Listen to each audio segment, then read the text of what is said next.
Welcome to Modi Briefing. The content of the briefing includes anti-Muslim hate speech in India concentrated around elections, report finds. A bond win is good, but India needs a credibility boost. The West's love-in with India could be coming to an abrupt end. India is testing America's friendship. The Indian dilemma for America and its allies. Anti-Muslim hate speech in India concentrated around elections, report finds. Reuters. A report by Hindutva Watch, a Washington-based group monitoring attacks on minorities, has found that incidents of anti-Muslim hate speech in India averaged more than one a day in the first half of 2023. The report documented 255 incidents of hate speech gatherings targeting Muslims, with the majority of incidents taking place in states with upcoming elections. Maharashtra, Karnataka, Madhya Pradesh, Rajasthan, and Gujarat witnessed the highest number of hate speech gatherings, with Maharashtra accounting for 29% of incidents. Around 80% of the incidents took place in areas governed by Prime Minister Narendra Modi's Hindu nationalist Bharatiya Janata Party, BJP. The report also highlighted that the hate speech events often mentioned conspiracy theories, calls for violence, and socio-economic boycotts against Muslims. A bond win is good, but India needs a credibility boost. Bloomberg.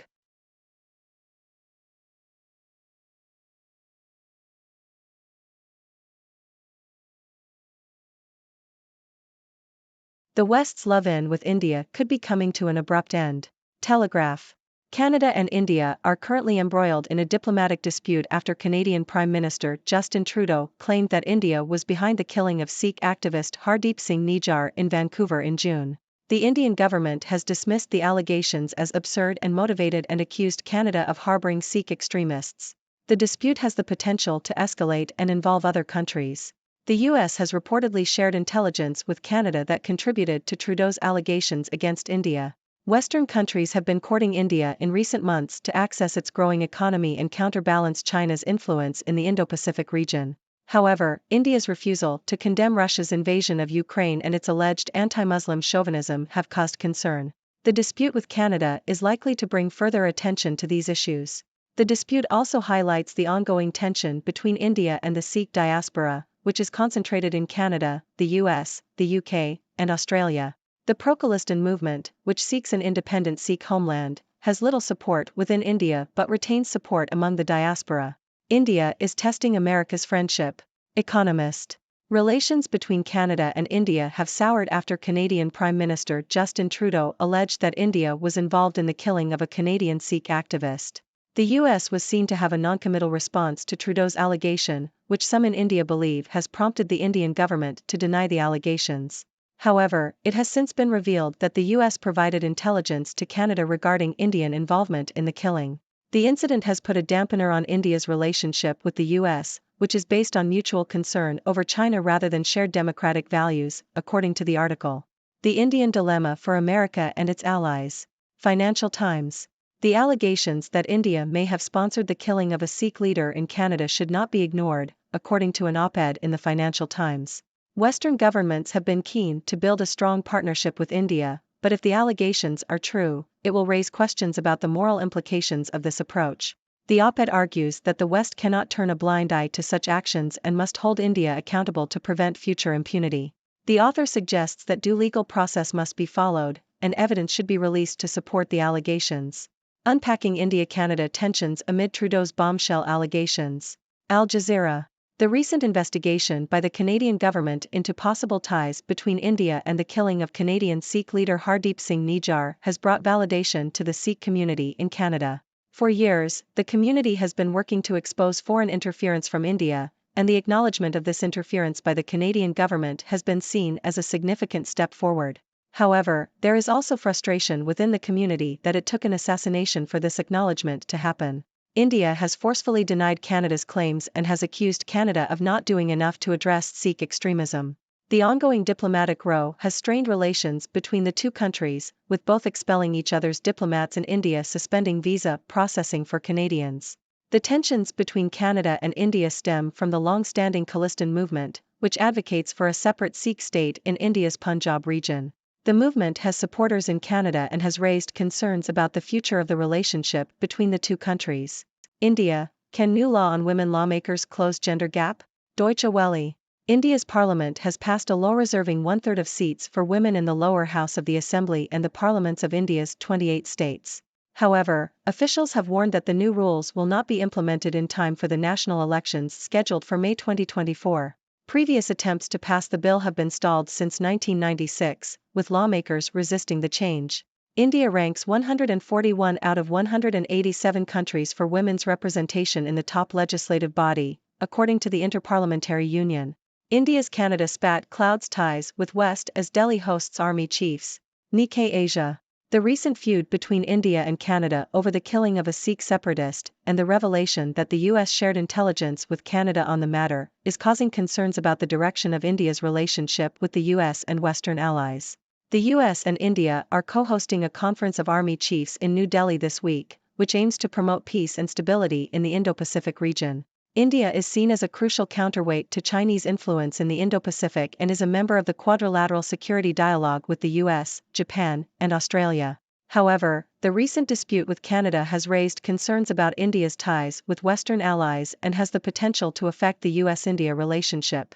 The US has invested heavily in building its relationship with India, but the role of US intelligence in Canada's allegations against India could hinder trust-building efforts.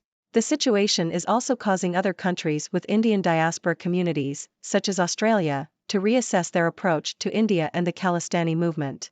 India comes to the UN with a diplomatic mess on its hands. Diplomat. Tensions between India and Canada have risen in recent weeks following Canadian Prime Minister Justin Trudeau's assertion that Indian intelligence may have been involved in the murder of a Sikh separatist in Vancouver earlier this year. Canada has expelled an Indian diplomat and India has responded in kind. Moreover, it has suspended visas for Canadians and threatened to reduce consulate staff over safety concerns.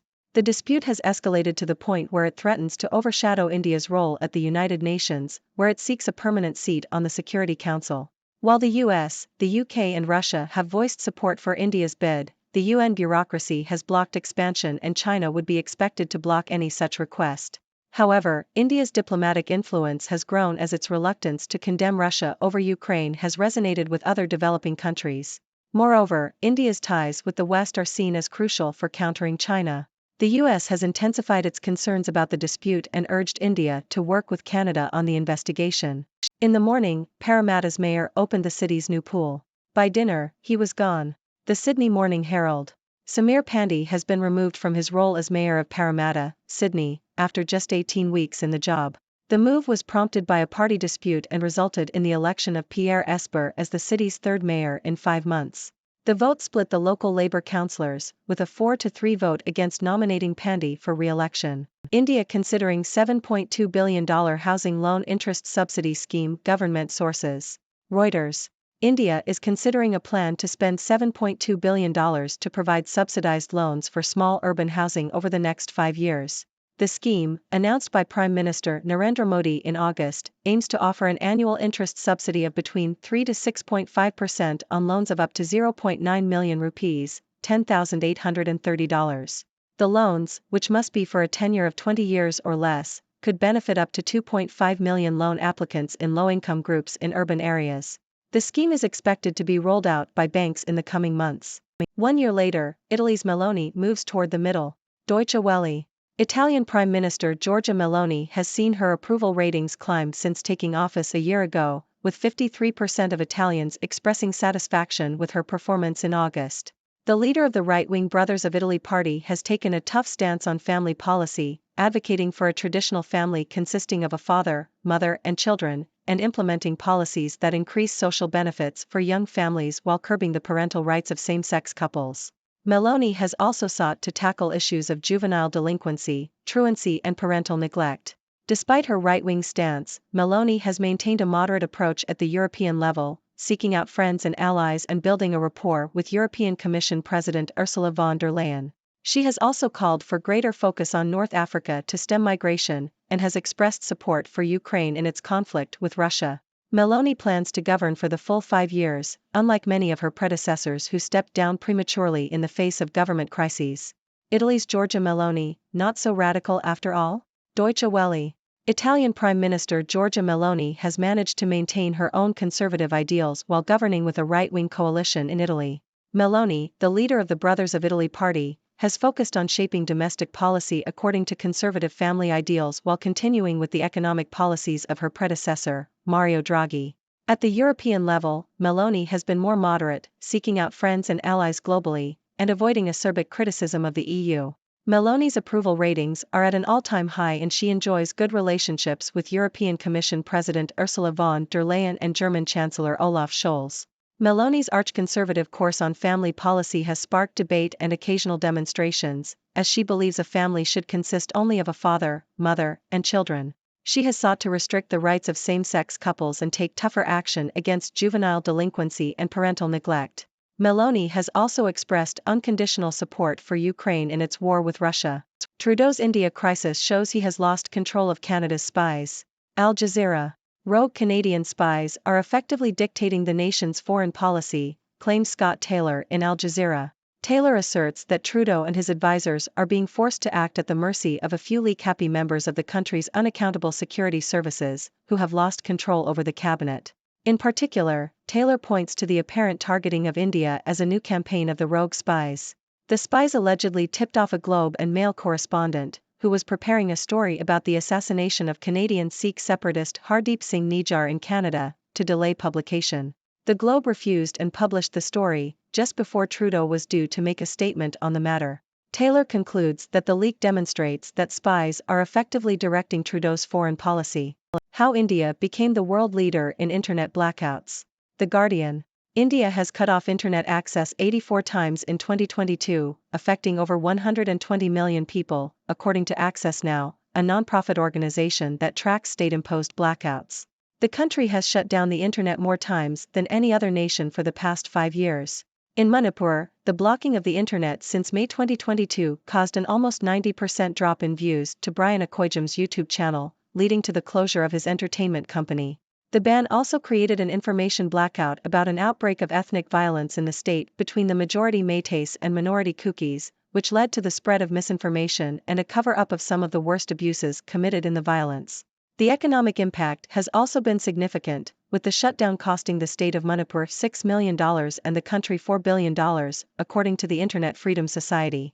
The shutdown also affected state health, welfare, and food subsidy programs, which are entirely digitized.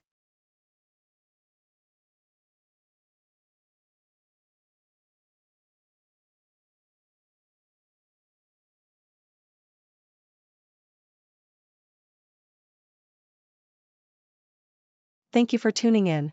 The content above showcases the latest briefing reports and analytical synopses, thoughtfully curated by the 6Do team. These insights stem from a wide array of reputable media outlets, think tanks, government sources, and specialized experts worldwide. We encourage you to explore these sources for a comprehensive perspective.